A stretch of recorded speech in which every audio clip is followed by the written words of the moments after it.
हम लोग को बेटा और बेटी में अंतर नहीं करना चाहिए, क्योंकि जो काम बेटा कर सकता है वह बेटी भी कर सकती है। फिर पता नहीं सही बात बोल रही हैं दीदी। क्यों लोग इतना अंतर करते हैं। अब धीरे देखिए दीदी आ गई। प्रणाम दीदी। दीदी लोग को भी मेरा प्रणाम। कैसी हैं आप लोग? अच्छी हैं। हाँ, एकदम बढ़िया।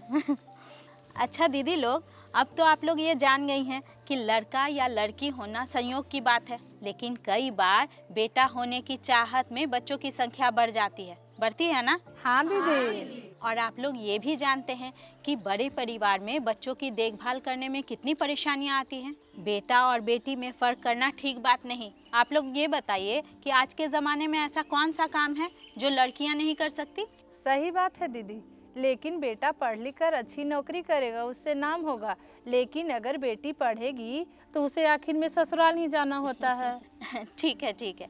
आज हम लोग इसी बात पर चर्चा करेंगे कि बेटा और बेटी में अंतर करना कितना गलत है। देखिए दीदी लोग, मेरे हाथ में ये संदर्भ पुस्तिका है। इसी के आधार पर हम बातचीत करेंगे और ये जानेंगे कि हमारे ही अगल बगल में बेटियां कितनी तरक्की कर रही है। अच्छा बताइए, आपके पंचायत में अभी मुखिया कौन है? जी, वो तो महिला मुखिया हैं। और सरपंच? वो भी महिला हैं। अच्छा एक बात बताइए, इसके पहले जब आपके पंचायत में पुरुष मुखिया थे, उस समय जिस तरह से काम होता था, उससे क्या अभी खराब काम हो रहा है? नहीं दीदी नहीं। कई मायने में ये तो पहले की मुखिया से भी बेहतर काम कर रही हैं। अच्छा ये बताइए, आपके टोला में जो प्राइमरी स्कूल है, उसमें कितने शिक्षक हैं? 5 टीचर हैं दीदी। अच्छा, उसमें महिला कितनी है? 3 मैडम हैं और 2 सर हैं दीदी। अब आप ही बताइए, आपके बगल के प्राइमरी स्कूल में पुरुष से ज़्यादा महिला टीचर है। अच्छा, इस स्कूल को छोड़िए, आपके पास में जो हाई स्कूल है, उसमें हेडमास्टर कौन है, आप लोग को पता है? वहाँ गीता मैडम हेड टीचर हैं, उनका बहुत नाम है।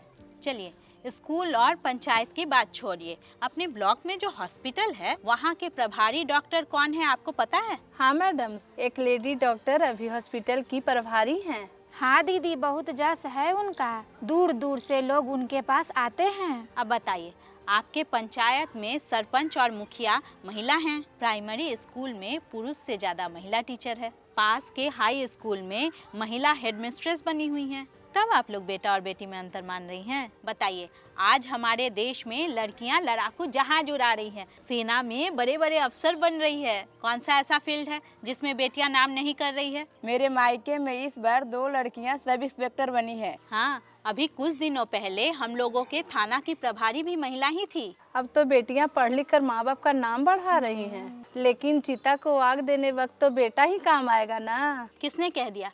क्या बेटियां अपने माँ बाप के चिता को आग नहीं देती है? आए दिन अखबारों में ऐसी खबर दिखती रहती है कि फलाने गांव की बेटी ने ही अपने माँ या बाप के चिता को आग दी। अब तो समाज ने भी बेटी को मुखाग्नि देने के अधिकार को मान लिया है। अब बताइए, अभी भी आपके मन में बेटा या बेटी को लेकर कोई फर्क है? नहीं दीदी, आप सही ही बोल रही हैं।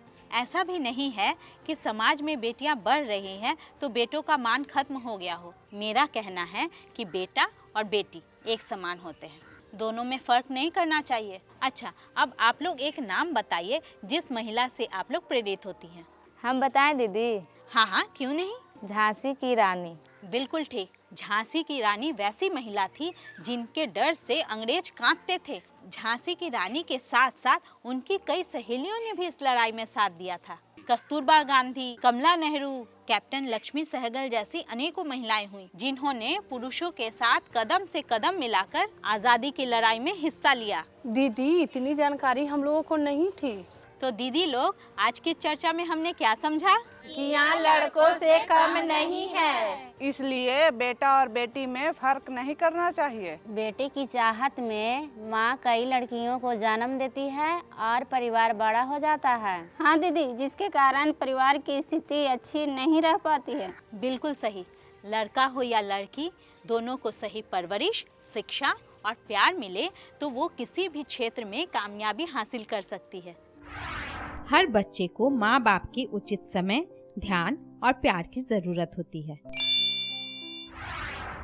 बड़ा परिवार और अधिक बच्चे होने से बच्चों को माँ बाप का जरूरी लाड़ प्यार और समय नहीं मिल पाता है, जिससे उसकी सही परवरिश नहीं हो पाती है। परिवार छोटा हो तो बच्चों के सपनों को साकार कर पाना और उसकी ज़रूरतों को पूरी कर पाना आसान होता है।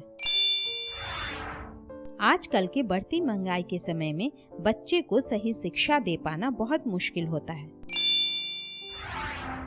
बेहतर शिक्षा, स्वास्थ्य और पारिवारिक खुशहाली के लिए सीमित बच्चे होने चाहिए।